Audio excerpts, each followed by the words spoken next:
Well, another exciting time. Icarus has hit the shelves to rave reviews and much excitement from everyone who loves to follow Benny's story. Tell us what we can expect from Icarus. Well, obviously it's a Benny Griessel story. There's a young internet entrepreneur from Stellenbosch who goes missing. This young man runs a website called alibi.co.za. What they do on this website is if you want to be unfaithful to your boyfriend or girlfriend or spouse, then you buy an alibi. They will cover for you. They will send you false documentation for a conference or a plane ticket or whatever the case may be. So this young man goes missing. And the book starts where they find his body in the dunes on the other side of Bloberg. And it's a Benny Griessel and Von Cupido murder investigation. The only problem is that Benny Griessel falls off the wagon. These things happen. They do. He's only human.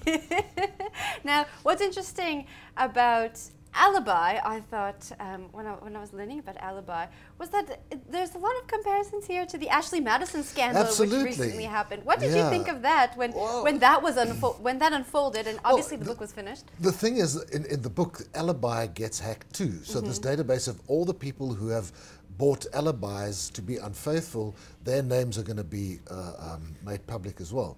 So when the Ashley Madison thing happened, I thought, wow, this is perfect timing. Yeah, absolutely. And you know, I mean, I was thinking when I wrote the book, I thought something like this is bound to happen because everything else is being hacked. Our credit card details are getting stolen from reputable retailers on the internet. Yeah. So why not a dating site or a site like Ashley Madison? So I was sort of expecting it, and I just thought it was good luck. It was great luck in terms of the book launch. Now, you explore a lot of social media. There's a lot of technology hacking going on in this book. Why did you decide to go that route? Because that's the world we live in. You know, most crimes these days, anywhere in the world, and also in South Africa, there's such a huge technology component in the investigation. Cell phone technology is one of the major parts of a crime investigation in South Africa today. I'm fascinated by the world that we live in, social media, the whole online dating thing. It boggles the mind. I'm very much old school where I believe that, you know, if you're going to date, go look someone in the eye. So you would never go on an online date? Well, I would never say never, but at this stage, no. Yeah. You know, it's one of the fascinating things to me about being online is that even I have to be on Facebook. My agent has sort of said, you know, if you don't go on there, I'll fire you. But I don't like it because we create these false images of who we are. I was just asked there's a website in America, a book website, crime fiction website, that asked me to participate in a thing where I must tell my readers to go vote for my book on their website. And then it's a Reader's Choice Award. And I said, no, I don't want to do this because this is not a Reader's Choice Award. A Reader's Choice Award is when all the readers read all the books and they pick the one that they like best. This is a popularity contest where, you know, if you have more followers on Twitter or Facebook, then you can get more people to go vote for your book. And I suppose I'm old-fashioned, but to me that doesn't compute. No, I also agree with you. I don't think that computes to a Reader's Choice Award. Now, tell me about the research you did to take this whole technology angle.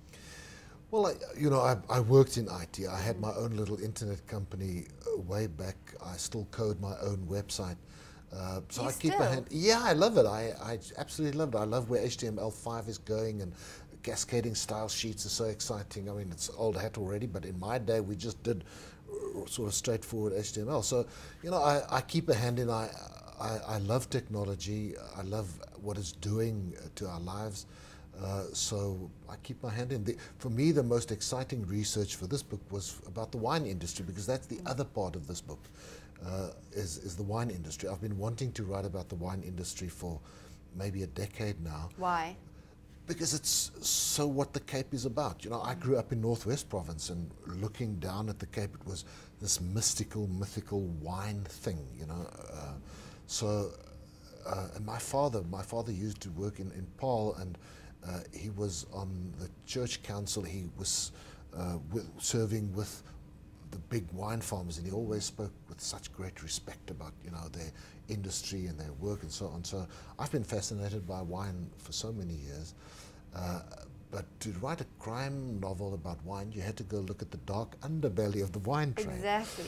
And it's sort of tough to get in there. And then something happened, and I got some really nice sources, and I found that the wine industry does have a very interesting dark underbelly. And I went to explore that, and that was really fascinating. So are you saying when we learn about the dark underbelly of the wine industry in the book, Yeah, it draws absolutely. some parallels to real life? Yeah, no, well, the wine industry, the things that happen in the wine industry that I put in the book actually happened in South Africa. So it's all fact. I've changed the names enough so not to implicate real people, but it's based on actual fact. Yeah. Now tell me, what surprised you the most when you were looking into the wine industry? You finally cracked, I guess, the barriers and started getting the information you were looking for. What surprised you the most?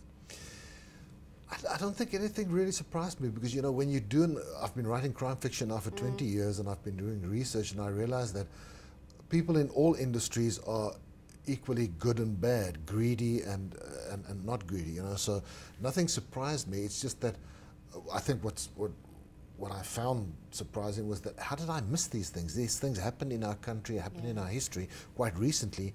Why did I not know about this before? Why did the media not report on it much more intensely? I think that was the big surprise.